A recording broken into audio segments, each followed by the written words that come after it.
Hello friends, welcome to आपकी अपनी रसोई एंड लाइफ स्टाइल जोन। आज के मेरे वीडियो का टॉपिक है तुलसी जी और भगवान विष्णु जी की कहानी।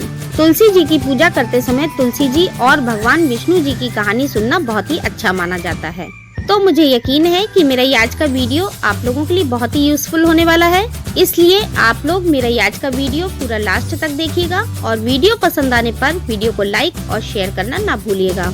और अगर अभी तक आपने मेरे चैनल को सब्सक्राइब नहीं किया है और आप मेरे चैनल पर न्यू हैं, तो मेरे चैनल को सब्सक्राइब कर दीजिए और सब्सक्राइब के बगल में बने बेल आइकॉन के बटन को जरूर दबाइए, ताकि मैं जो न्यू वीडियो अपलोड करती हूँ उसका नोटिफिकेशन आपको मिलता रहे। तो चलिए स्टार्ट करते हैं आज का वीडियो।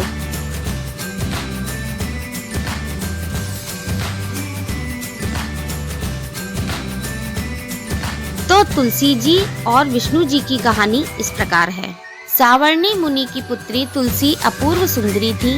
तुलसी जी की इच्छा थी कि उनका विवाह भगवान नारायण के साथ हो।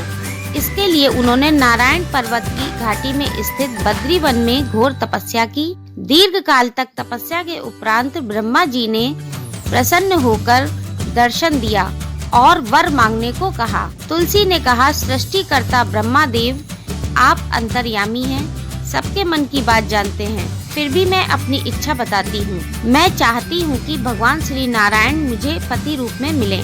ब्रह्मा जी ने कहा, तुम्हारा अभिष्ट तुम्हें अवश्य मिलेगा। अपने पूर्व जन्म में किसी अपराध के कारण तुम्हें श्राप मिला है। इसी प्रकार भगवान श्री नारायण के एक पार्षद को भी दानव कुल में जन्म लेने का श्राप मिला है।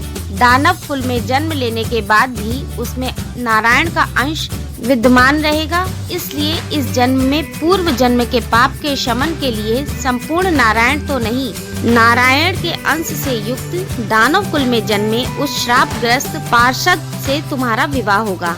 श्राप मुक्त होने पर भगवान श्री नारायण सदा सर्वदा के लिए तुम्हारे पति हो जाएंगे। तुलसी ने ब्रह्मा के इस वर को स्वीकार किया, क्योंकि मानव कुल में जन्म के कारण उसे मायावी भोग तो भोगना ही था। तुलसी बद्री वन में ही रहने लगी। नारायण का वह पार्षद दानव कुल में शंखचूड़ के नाम से पैदा हुआ था। कुछ दिनों के बाद वह भ्रमण करता हुआ बद्री वन में आया। यहाँ तुलसी को देखते ही वह उस पर मुग्ध हो गया। तुलसी के सामने उसने अपने साथ विवाह का प्रस्ताव रखा। इतने में ही वहाँ ब्रह्मा जी आ गए और तुलसी से कहा, तुलसी, शंखचूड़ को देखो, कैसा देवोपम इसका स्वरूप है। दानव कुल में जन्म लेने के बाद भी लगता है जैसे इसके शरीर में नारायण का वास हो। तुम प्रस्ताव को स्वीकार कर लो। तुलसी को भी लगा कि उसकी तपस्या पूर्ण हुई, उसे इच्छित फल मिला है। शंखचूड़ के साथ उसका गांधर्व विवाह हो गया और वह शंखचूड़ के साथ उसके महल में पत्नी बनकर आ गई। शंखचूड़ ने अपनी परम सुंदरी सती साध्वी पत्नी तुलसी के साथ बहुत दिनों तक राज किया। उसने अपने राज्य का विस्तार इतना किया कि देवलोक तक भी उसके अधिकार में आ गए। स्वर्ग का सुख भोगने वाले देवताओं की दशा भिखारियों जैसे हो गई। शंखचूड़ किसी को कष्ट नहीं देता था, पर अधिकार और राज्य छिन जाने से सारे देवता मिलकर ब्रह्मा जी, विष्णु जी और शिव जी की सभा में गए तथा अपनी विपत्ति सुनाई। ब्रह्मा जी ने कहा, तुलसी परम साध्वी है, उसका विवाह शंखचूड़ से मैंने ही कराया था। शंखचूड़ को तब तक नहीं हराया या मारा जा सकता है जब तक तुलसी को न छला जाए। विष्णु जी ने कहा, शंखचूड़ पूर्व जन्म में मेरा पार्षद था। श्राप के कारण उसे दैत्य कुल में जन्म लेना पड़ा। इस जन्म में भी मेरा अंश उसमें व्याप्त है। साथ ही तुलसी के पतिव्रत धर्म से वह अजय है। फिर देवताओं की सहमति से भगवान शिव जी ने शंखचूड़ के पास संदेश भेजा कि या तो वह देवताओं का राज्य लौटा दे या फिर उनसे युद्ध करे। शंखचूड़ शंकर जी के पास पहुंचा। उसने कहा, देवाधिदेव, आपके लिए देवताओं का पक्ष लेना उचित नहीं है। राज्य बढ़ाना हर राजा का कर्तव्य है। मैं किसी को दुखी नहीं कर रहा हूँ। देवताओं से कहिए वे मेरी प्रजा होकर रहे। मैंने आपका भी कोई अपमान नहीं किया है। हमारा आपका युद्ध शोभा नहीं देता। अगर आप हार गए तो बड़ी लज्जा की बात होगी। मैं हार गया तो आपकी कीर्ति बहुत अधिक नहीं बढ़ेगी। भगवान शंकर जी हंसे। वे तो सब रहस्य जानते थे। तुलसी और शंखचूड़ के पूर्व जन्म के श्राप की अवधि लगभग पूरी हो चुकी थी। बोले, इसमें कीर्ति और लज्जा की बात नहीं, तुम देवों का राज्य लौटाकर उन्हें उनके पद पर प्रतिष्ठित होने दो। युद्ध से बचने का यही एक उपाय है। शंखचूड़ ने कहा, मैंने युद्ध के बल से देवलोक जीता है, कोई उसे युद्ध के द्वारा ही वापस ले सकता है। यह मेरा अंतिम उत्तर है, मैं जा रहा हूँ। ऐसा कहकर शंखचूड़ चला गया। उसने अपनी पत्नी तुलसी को सारी बात बताई और कहा, कर्म भोग सब काल सूत्र में बंधा है। जीवन में हर्ष, शोक, भय, सुख, दुख, मंगल, अमंगल काल के अधीन है। हम तो केवल निमित्त हैं। संभव है भगवान शिव जी देवों का पक्ष लेकर मुझसे युद्ध करें। तुम चिंता मत करना, तुम्हारा सती तेज मेरी रक्षा करेगा।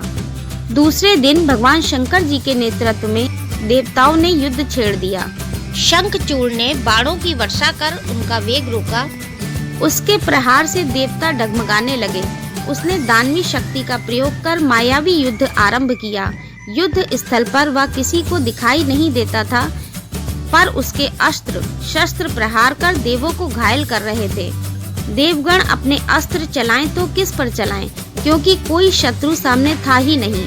कई दिनों तक इस तरह भयंकर युद्ध चला। शंखचूड़ पराजित नहीं हुआ। तब शिवजी ने विष्णु से कहा, विष्णु कुछ उपाय करो, अन्यथा मेरा तो सारा यश मिट्टी में मिल जाएगा। विष्णु जी ने सोचा, बल से तो शंखचूड़ को हराया नहीं जा सकता, इसलिए छल का सहारा लेना होगा। उन्होंने तुरंत अपना स्वरूप शंखचूड़ जैसा बनाया और तुलसी जी के पास चले गए और छल का सहारा लिया, जिसकी वजह से तुलसी जी का सती तेज नष्ट हो गया। उसका सती तेज तो शंखचूड़ की कवच के रूप में रक्षा कर रहा था। वह कवच नष्ट हो गया, शंखचूड़ शक्तिहीन हो गया। यह जानते ही भगवान शंकर जी ने अपने त्रिशूल से प्रहार किया। त्रिशूल के लगते ही शंखचूड़ जलकर भस्म हो गया। शंखचूड़ की मृत्यु के बारे में जानकर विष्णु जी अपने असली स्वरूप में आ गए। सामने अपने पति शंखचूड़ के स्थान पर भगवान विष्णु को खड़ा देख तुलसी बहुत विस्मित हुई। तुलसी जी को पता लग गया कि स्वयं नारायण जी ने उसके साथ छल किया है। क्रोध में आकर उसने श्राप दिया, एक सती स्त्री का सतीत्व भंग करने के अपराध में तुम हृदयहीन पत्थर हो जाओ।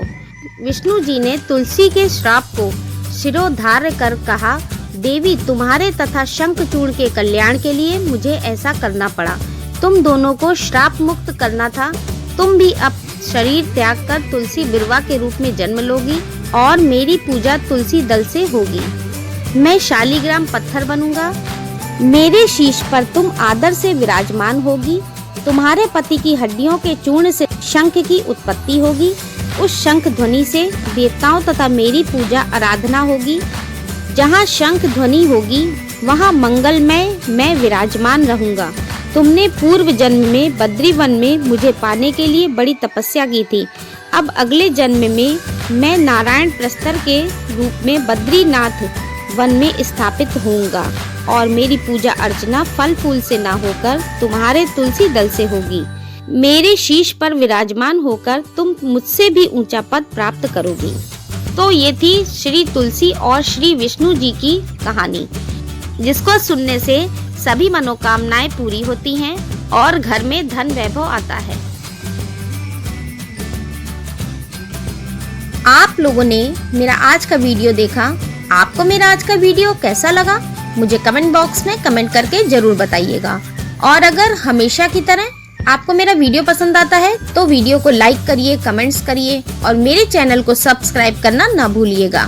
सब्सक्राइब के बगल में बने बेल आइकॉन के बटन को जरूर दबाइए ताकि मैं जो न्यू वीडियो अपलोड करती हूँ उसका नोटिफिकेशन आपको मिलता रहे। अगले नए वीडियो के साथ फिर मिलते हैं। Okay, bye friends.